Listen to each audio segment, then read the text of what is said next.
Hey friends, welcome to Gardening with Creekside. Today we're going to talk about a topic that sometimes brings a bit of confusion to the gardeners, especially a brand new gardener. So I am hoping to educate, demystify, and take any kind of fear out of fertilizing. Yes, we are going to talk about fertilizers and the important role that it plays in your garden, and why, if you're not already fertilizing your garden, why you want to consider doing that. And hopefully, like I said, I'm going to educate you, and then I'm going to share with what I do in my garden, right? We are students of our own garden. What works for me in North Carolina is Zone 8A, maybe a little different than what you're experiencing based on your climate, your soil, and just your general conditions. So again, the goal here is to take out any kind of fear about fertilizing your garden. We're going to talk about trees, shrubs, perennials, and annuals, and then I'm going to show you exactly how to feed your annuals and probably do like a little bit of a mini garden tour as I go around and feed.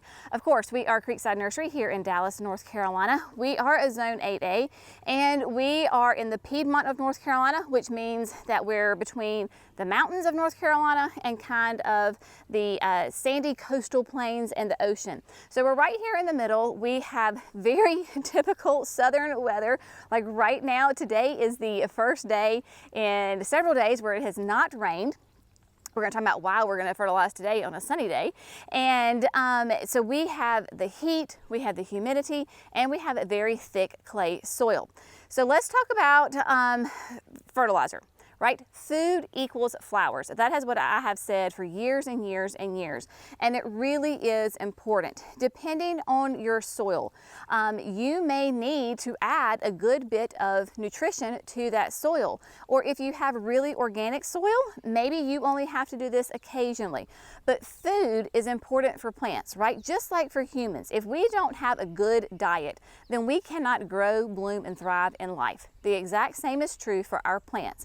If they don't have the nutrition that they need, then they cannot live to their potential, to how they should perform. What I use in my garden is, I would say 99% of the time, if I'm using a slow release fertilizer, which is what I prefer, because a slow release fertilizer, you do not risk the harm of burning your plants. And so a slow release fertilizer that I use are the Espoma products, right? This is, Espoma has been around for so many years, has a fantastic reputation within the gardening, horticultural world because their products just work. They are easy to use and they work. That is what I use. If I'm using a slow release fertilizer in my garden, it is going to be one of the Tone products, right? Because I have clay soil, my soil is amazing and wonderful because it holds on to nutrition. It holds on to water. Sometimes the water part can be a little problem, especially when you've had as much rain as we have had. But the clay gets a bad rap because people don't understand it, but it really holds nutrition well. If you have very sandy soil, then you already know that your water, your nutrition, everything leaches really quickly through that sand. So it's going to be even more important for you with sandy soil to make sure that you have a good fertilizing regimen in place. Again, if you have that premium optimal soil that's full of nutrition and compost and organic matter, well, we're just not going to talk to you today. We're happy for you, but we're slightly jealous. I'll just go ahead and be honest. So we're going to go through it, right? As you know, if you follow me, that whenever we plant our perennials, trees, shrubs, it doesn't matter what we are planting. We use the Biotone starter fertilizer. Happy roots equals happy shoots. Biotone is a starter fertilizer. We only use it when we are planting the plants. So truly, it is a once and done. Once you plant the plant, you're good. You're not going to use Biotone on that plant again. If you're transplanting, yes, because essentially you're replanting that plant into a new area. So that Biotone really, really promotes strong, healthy, happy roots. Because if you have a strong root system, you're going to have a very happy plant up top. Okay, so Biotone when you plant. Last year was the first year we used it on our annuals and saw a huge difference in how they performed, especially as the summer progressed in the heat and the humidity and they were under a lot of stress. They handled it like champions. Therefore, this year, if I'm planting something, whether it's in a container, a hanging basket, or directly into the ground, we use the Biotone Starter Fertilizer. All right, next, I say the Swiss Army knife of all fertilizers is Plant Tone. Plant Tone can be used on your flowering annuals, your vegetables, your trees, your shrubs, your perennials, you name it. If you're going to only buy one fertilizer to use in your garden, then I say it's Plant Tone. Plant Tone is, again, that great granular, slow-release fertilizer that I use on my trees, my shrubs, and my perennials. I fertilize one time a year. That's it. That's all you got to do. Fertilize them one time a year, and they are good to go. Optimally, the best time to fertilize those plants is when you're coming out of winter, going into spring. Depending on where you live, that's going to look different on the calendar. For me, that's in that February into March time. That is where our weather begins to change and my plants begin to wake up. I equate it to a bear waking up from hibernation. A bear wakes up, he's hungry, he goes out and he looks for food. Same thing with your plants, right? They wake up from their winter slumber, they're beginning to grow, put on that new growth. They need that food to put on that new growth, the top growth that you see, the flowers that are going to come later on, and of course even their roots. So Plant Tone, number one Swiss Army knife of fertilizers. I use that on hostas. I use that on, oh my gosh, I'm trying to think about summerific hibiscus, my spireas, my nine bark, my, astilbes. You name it, if you're in question, use that. Ferns, echinacea, anything. Plant Tone is your number one to go to. Now, if you want a little bit more specific, which you can, or you can leave it straight at Plant Tone. Remember, there is grace in gardening and there is grace in fertilizing when you're using a slow release fertilizer. I do like to diversify and try to meet the plants what they need. Rose Tone. Obviously, Rose Tone is amazing for your roses. You'll just need to follow the directions on the bag, and this goes true for all fertilizers. Follow what the directions say on the container and you will be fine. So yes, I use it on my roses. However, you may not think that Rose Tone is also great for other woody, ornamental, flowering shrubs, okay? So think of a shrub that is woody, meaning that it has great, strong stems. Maybe it's deciduous, maybe it's not deciduous, that produces flowers. Hydrangeas, I'm looking at you, baby. So hydrangeas really benefit really well from a slow release rose fertilizer. Our friends at Spring Meadow, who are of course the home of the Color Choice shrubs with proven winners, they recommend a slow release rose fertilizer, Rose Tone. So you're going to apply that Rose Tone to your hydrangeas. You can do it to all hydrangeas, whether they're sun, shade, in between, doesn't matter. Again, coming out of winter, going into spring. Also, you can use this on like your butterfly bushes. That is a woody ornamental flowering shrub. So that would be another great option to use on that. And can I say, the breeze here is absolutely glorious. It is a very warm, sticky day. Thank you, Lord, for the breeze. It feels great. I diverse. And so you can use that on that as well. So follow along with your Rose Tone and your instructions. And then finally, the one that I use the next in my garden is Holly Tone. Holly Tone is for your acidic loving plants, right? So here in the South, we have a lot of plants that love that acidic soil, that acidic fertilizer. We naturally have acidic soil, so that works really well for us. But of course, hence the name Holly Tone. Hollies are a great one to use with your Holly Tone. For me, thinking like mostly evergreens is kind of how I think about it. My camellias, my gardenias, my azaleas, my sweet osmanthus, my tea olives, sweet olives, whatever you want to call it. Those are your maples, right? Japanese maples. Those do really, really well with Holly Tone. And in fact, the people at Espoma make it really easy. On the Holly Tone bag, it tells you this long list of plants that benefit from Holly Tone. It's the only one of the tones that I know of that they actually list the plants. So again, we're using that one time a year, coming out of winter and going into spring. Now, speaking of, if you are, sometimes I find people of different personalities, whereas, and I can float between the two personalities. One, you're very laid back, easy go, and you're like, oh, you told me plant tone, no problem, I'm gonna use plant tone, and you use that on everything, and you take what I say for face value, and you just go for it. And then some people want to be very specific for their plants, and they kind of want to analyze everything as far as like, well, I have, a clematis. What should I use for a clematis? Or what should I use for my lilac, right? Those kinds of things. If you will go to on Espoma's website, I'll have it a link for you.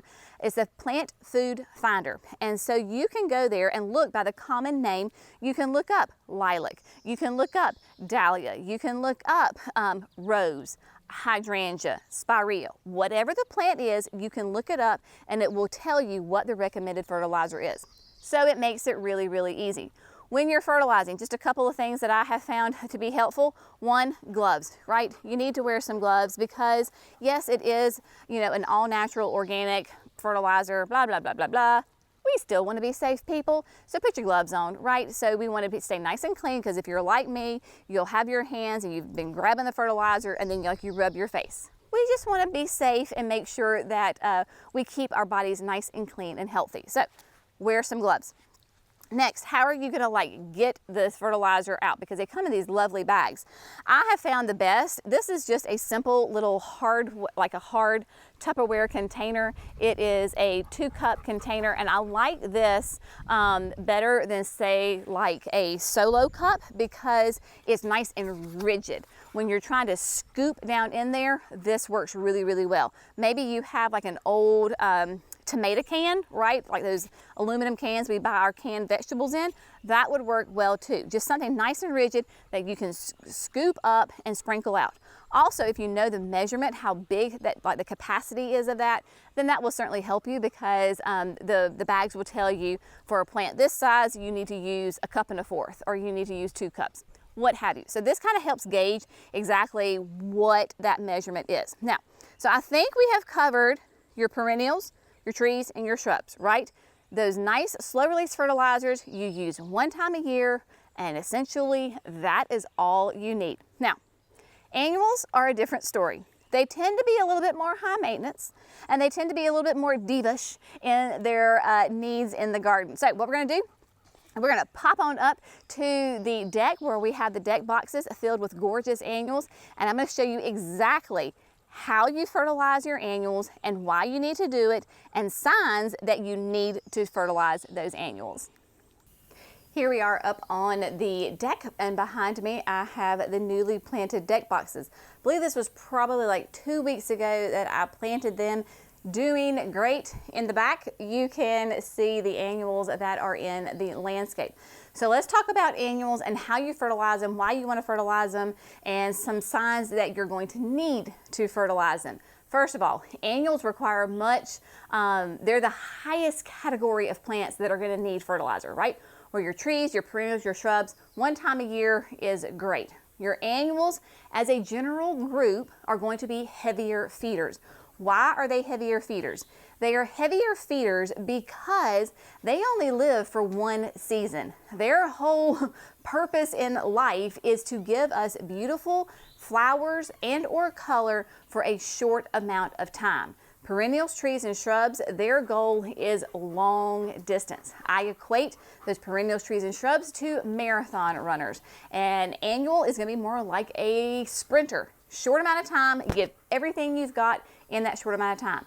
If that's the case, you're going to have lots of food for them to give that gorgeous color and flowers. So just know you're going to, as a general group, as a general rule, that you're going to feed them more. Of course, there's exceptions to every rule. Some annuals don't need to be fussed over, but as a general rule, that is the case. I use 2 types of fertilizers actually 3. I will correct myself. I use 3 fertilizers for my annuals. Like I said earlier, biotone. Biotone always goes in when I am planting my annuals. When we did the deck boxes, right before I ever even planted those annuals, I took my biotone and I sprinkled the entire area with that. So then as I was planting the annuals, that fertilizer got mixed in, went down to the roots, right? So biotone is number 1. When you plant them, doesn't matter if it's in a container like this, the land, kind of similar to a landscape because it's so big, right? Like this, or directly in the landscape. I also have hanging baskets here and off to my side. Use the biotone for all of that. Number 2, when you plant and throughout the season as needed, you're going to want to use, this is what I use, right? I use Proven Winners, their premium. This is their premium continuous plant food. I cannot get the words out right now. So time release, slow release. I use it when I plant. On the container, it says for flowering plants, right, feeds up to 6 months. Now, that is totally going to depend on your environment, because this continuous release fertilizer, as you can hear, it's granular. It's little pellets, right? So those little pellets, it comes with a scoop that I think you can see in there, right? And they are those little pellets. This fertilizer is released by temperature. So in the winter months, I do not use this, right? There's no point because it's cold. So when I do my fall plantings with my violas and my pansies, I do not use this. However, in the spring, summer, I do use it. Released by temperature. The reason that I say depends on your garden is how long it will last. Our temperatures can get up pretty quickly. For me, as a general rule, I notice that this will last for about 3 months. So when I plant my annuals, I will sprinkle this in. You can either put it directly in the hole, or I do that sometimes, or like in here, I sprinkled it on top. So first went the biotone, then I just sprinkled this in. As we were planting, it just got mixed in, right? So it can go on top of the soil or it can go directly near the roots. It's totally fine. Because we have a long growing season here in North Carolina, I use it when I plant. 3 months later, I will come back and I will top dress. Meaning I might, gonna dig up my annuals and put this at the bottom of near their roots. I'm simply gonna put it on top of the soil and then immediately water it in. When you water it, and those high temperatures, it releases the food. The reason you want to use a slow release, time release fertilizer for your annuals, this gives them continuous food. Maybe you're like me and you're not the best person with your water soluble fertilizer. I get to a point in the season where I'm like, I'm tired of adding, watering, and fertilizing these annuals. Throw some more of your continuous release fertilizer in there, and it gives you that food when you're not using your water soluble fertilizer. It is a great stand-in. It is a great base foundation for your plants. All right, so that is what we use. Next, this is like the Mac Daddy. This is the bones. This is the steroid shot for those annuals. This is the water soluble fertilizer from Proven Winners. Now, there are a lot of great water-soluble fertilizers out there on the market. This is where you're a student of your own garden. This is what we use in our garden, right? We have access to the Proven Winners water-soluble fertilizer. As a garden center, we carry this. Our customers have access to this. I understand that maybe in different parts of the country, it's hard to get. We do sell it online. If you want to buy it, great. If you have a water-soluble fertilizer that you use and you love, great. Awesome, use it. I know another great company is Jax. Jax does a really good job with their water soluble fertilizer. So maybe if you use that, or you can find that more easily, go for that. Be a student of your own garden. What I love, maybe you don't love as much, and that's what makes the world go round, and it's all well. But your water-soluble fertilizer, generally speaking, will come in a tub, in a bucket, right? And then when you open it up, it has the Proven Winners does at least, 2 bags in here. It also comes with a scoop. This is your measuring scoop, so this is how you're gonna know how much to use.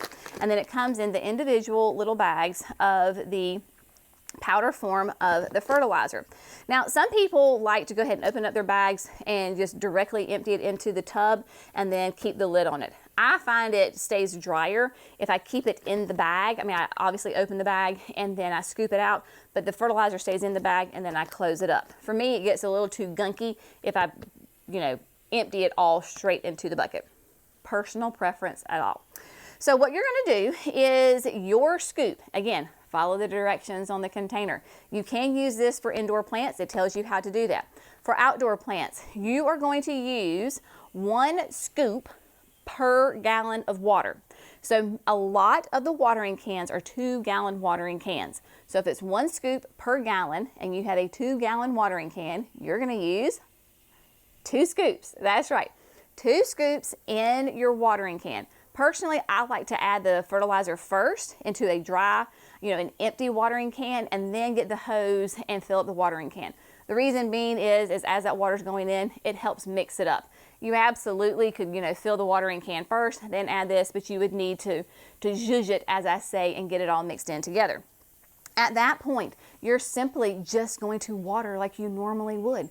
Forget that there's fertilizer in there. If you need to water your plants, water your plants. That's why we use this, okay? Now, for the most part, because we have such big gardens, both here and at the nursery, for the display gardens, we have a lot of area to cover. So what I do is twofold. So one is you can easily grab a 5-gallon bucket, right? Whatever 5-gallon bucket or a bigger bucket that you know the measurement of. And simply, since this is a 5-gallon bucket, I can now make 5 gallons of fertilizer as compared to 2 in my watering can. So I'll have it like right here on the deck. I'm getting ready to do it here in a second. I'll have it sitting. I've got a hose right here. I put 5 scoops of fertilizer in. I fill it up. I stir it with my watering wand, zhuzh it, and then I always save a bucket. So this is an empty bucket that I have had before, and this is my scooper. So I'll scoop it in the bucket because the bucket gets a little too heavy, and I can just water. When the water level gets low, then I can just take this bucket and pour it directly onto the flowers. It is as easy as that. Proven Winners recommends that you water soluble fertilize every 3 waterings. I will say that I am not that good. I am not that studious and on top of things. And so if I can do it once a week, that's amazing. If I realistically can do it once every 2 weeks, then that's generally where I am. Just know that the more you fertilize and you stay on a regimented schedule with your annuals, you're going to have darker leaves and you're going to have more flowers and you're going to have a happier plant. I would not do any more than once every 3 waterings. You can over fertilize, so just be aware, don't be too heavy-handed and just spread it out. How do you know when you need to fertilize your annuals? If your leaves are looking a very light green. Now some plants, yes, they have light green leaves, but you would know what your plant typically has. Petunias, for example, are very heavy feeders. Your super petunias and your calibrachoas, your super bells, very heavy feeders. So you want nice dark leaves. So if they're a light green or a yellow, then you're going to need to feed them.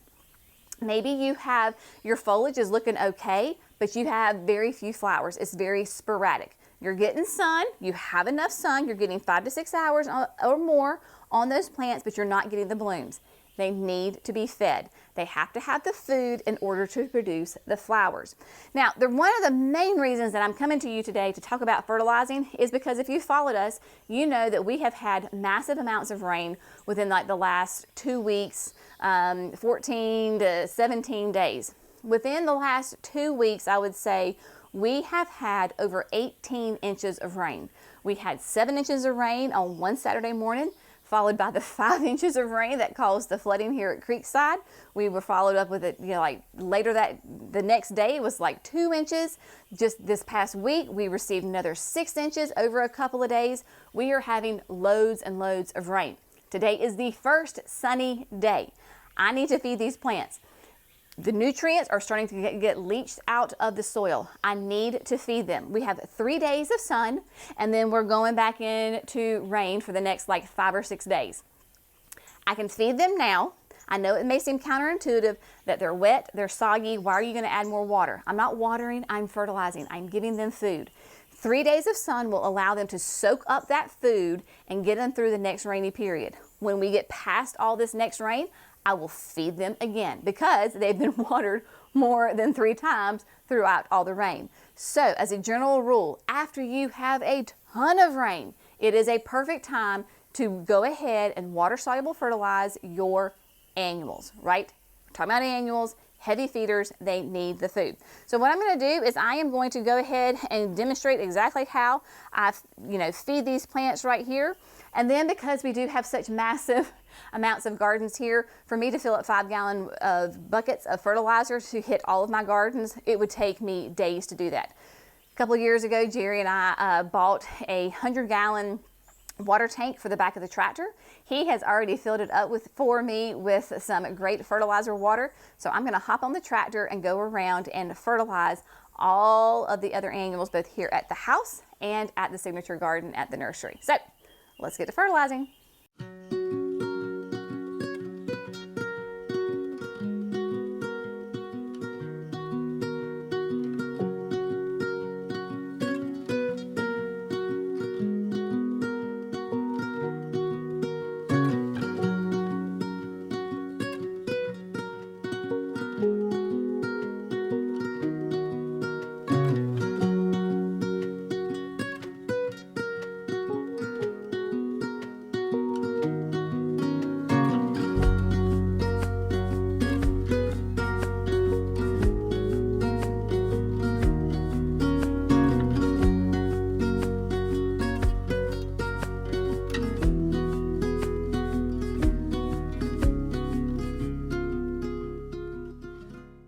All right, my friends, as easy as that, I got 3 5-gallon buckets of fertilizer down on my plants. So that is 15 gallons of good fertilizer food for these flowering annuals.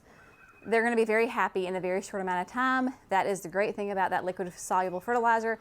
It is like that shot of a steroid, right? It just greens them up, makes them happy, and they will just continue to flower. Again, after we get this next round of rain, then I will do that again.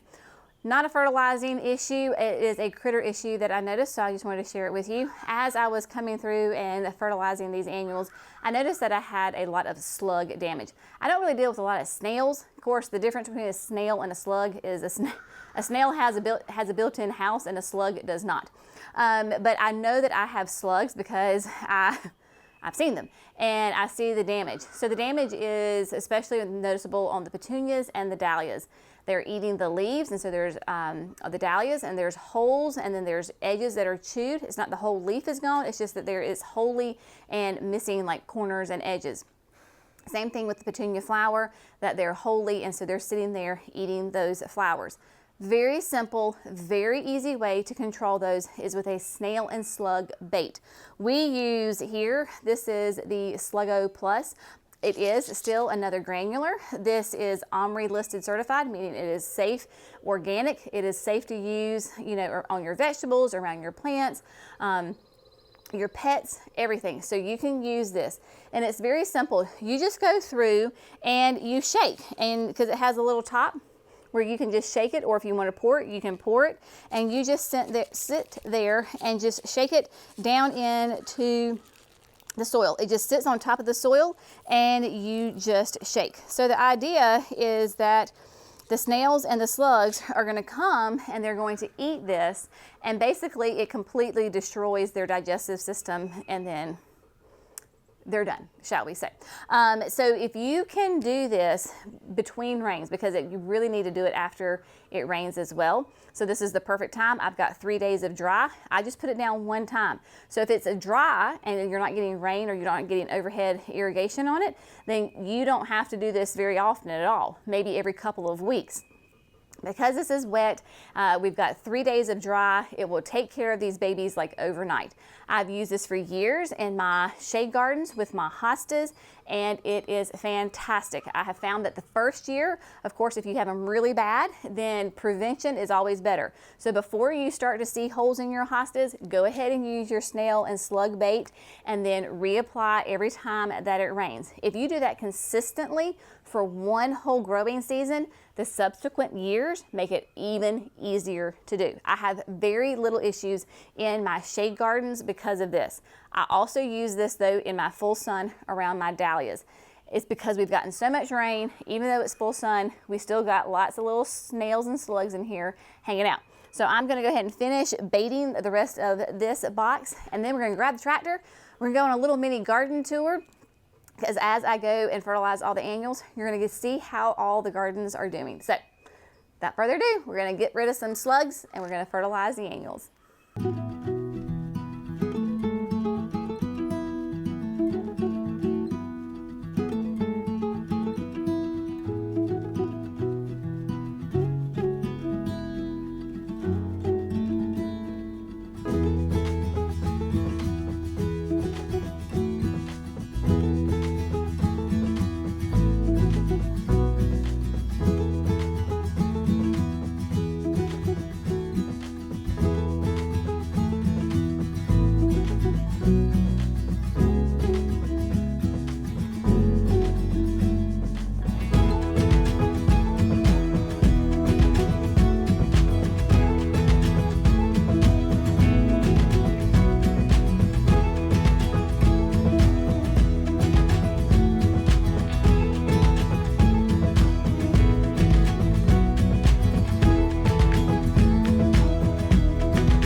All right, my friends, today's project is complete.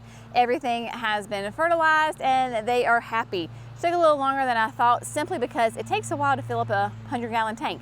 And I did 3 tanks, so that is 300 gallons of fertilizer that went out on the annuals. Probably could have done a half a tank more, but I was done for the day and I was like, yeah, it's not good to let the water sit in the tank because it can get kind of yucky. So everybody's been fertilized, super, super happy. The plants are happy. I'm telling you, just some sunshine makes these guys so excited. You can see them perking up, and I expect to see lots of beautiful new growth and new flowers on them really quickly. A couple of things I wanted to share with you. So I'm sitting here in the backyard bed and look what I have, y'all. My first harvest of blueberries. I'm so excited. I tell you what. And then I'm sitting here talking to you and I noticed, because you know, of course we are in the South, look what has its first bloom. Let's see, make sure I can show it to you. Do you see that lovely creamy white? Yep, the magnolia is beginning to bloom. Oh, I do adore it. I do want to show you just up close really quickly, because a couple of little areas, because we're on back here in the back. The snowdrifts are looking great. They are beautiful and doing really well. The double play doozies, their initial flush is over. The signature experience is in a month. And so I want these keeping to, you know, look nice and fresh. The doozies are repeat bloomers and they're a continuous bloomer. So I might come in here and do a little light deadheading to encourage more growth and more blooms. Because you can see where I have beautiful, bright cherry blooms, and then the older ones. And they look bad, one, because they've got hit by all of that rain. The angelonas that you saw me plant, a couple of weeks ago, look at those. Oh, aren't they just beautiful? Brenna has to excuse us. She's a photo bomber. And, okay, B, out. But you can see them in there and they just look so sweet. And then last but not least, to give you an idea, we always talk about the phenomenal lavender. Look how lovely this is. This is one plant. One plant. This will be going on summer 3 of this one, I believe. It's either summer 2 or summer 3. And it is huge and it is putting on flower buds. So very, very exciting. All right, my friends, I hope you have found this informative and inspirational. Get out there, fertilize your annuals. Chandler's here cutting the grass, making it look phenomenal and spectacular. So as always, we so appreciate you. Thank you for gardening with Creekside. We'll see you in the next video. Bye, friends. Go eat some blueberries.